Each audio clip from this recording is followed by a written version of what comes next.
Hi எல்லாரும் எப்படி இருக்கீங்க? இன்னைக்கு கொஞ்சம் வேலை அதிகம். அதனால தான் வீடியோவுமே லேட் ஆயிருச்சு.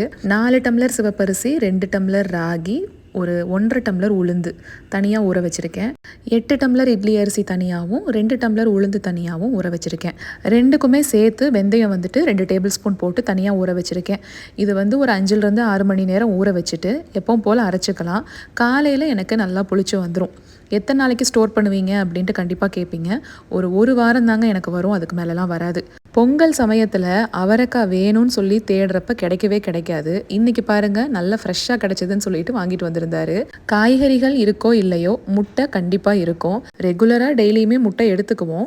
அப்படி இல்லைனாலும் இந்த பேன்கேக்ஸு, ஃப்ரெஞ்ச் டோஸ்ட் எல்லாம் பசங்களுக்கு பிடிச்ச மாதிரி செஞ்சு கொடுக்கும்போது அந்த ஒரு ரெசிபிக்கே ஒரு 4-5 முட்டை தேவைப்படும். அதுக்காகவே எப்போவுமே நிறையா தான் முட்டை வாங்கிட்டு வந்து ஸ்டோர் பண்ணி வச்சுருப்பேன். இந்த ஃப்ரூட்ஸ் வாங்குறப்ப மட்டும் நானும் பார்த்துட்டேங்க. அதுலேயும் மெயினாக இந்த பைனாப்பிள், அது நம்ம நேரில் போய் பார்த்து வாங்கும்போது நல்ல எல்லோ கலராக பார்த்து வாங்கினா 1-2 நாளில் சாப்பிட்றலாம். அப்படி தான் வாங்குவோம் இல்லையா? ஆனால் என்னைக்காவது கடைக்கு போக முடியல அப்படிங்கிறப்போ ஃப்ரூட்ஸ் வேணும்னு ஆர்டர் போடுறோன்னு வச்சுக்கோங்களேன், இருக்கிறதுலையே பச்சை கலராக பார்த்து கொண்டு வந்து கொடுத்துட்டு போயிடுவாங்க. அது எப்படி தான் அப்படி கொடுப்பாங்கன்னே தெரில. அது இப்போ பழுக்கும் அப்போ பழுக்கும்னு பார்த்துக்கிட்டே இருக்க வேண்டியது தான். பைனாப்பிள் சாப்பிட்ற ஆசையே விட்டு போயிடும். அதிலிருந்து பைனாப்பிள் மட்டும் நாங்கள் ஆர்டர் போடுறதே கிடையாது. இஞ்சி பூண்டு விழுதுக்கு நான் சரிக்கு சமமாக தாங்க இஞ்சி பூண்டு எடுப்பேன். முதல்ல இஞ்சியை வந்துட்டு இந்த மாதிரி குட்டி குட்டியாக கட் பண்ணி ஃபஸ்ட்டு நல்லா பல்ஸ் பண்ணிவிட்டு, அதுக்கப்புறம் பூண்டு, ஒரு டீஸ்பூன் உப்பு, ஒரு 2 டேபிள் ஸ்பூன் அளவுக்கு எண்ணெய் நமக்கு தேவைப்படும். சமைக்கிற எண்ணெய் எதுவாக இருந்தாலும் சரி, நான் கடலெண்ணெய் தான் சேர்த்துருக்கேன். நல்லா இந்த மாதிரி தண்ணி சேர்க்காமல் அரைச்சி ஒரு கண்டெய்னரில் ஸ்டோர் பண்ணி வச்சுக்கலாம். அதே மாதிரி தான் பச்சை மிளகாயும், இதுவும் பேஸ்ட் பண்ணி நான் வச்சுக்குவேன். அப்பப்போ நல்லா கழுவிட்டு ஈரம் இல்லாமல் காய வச்சிடணும்.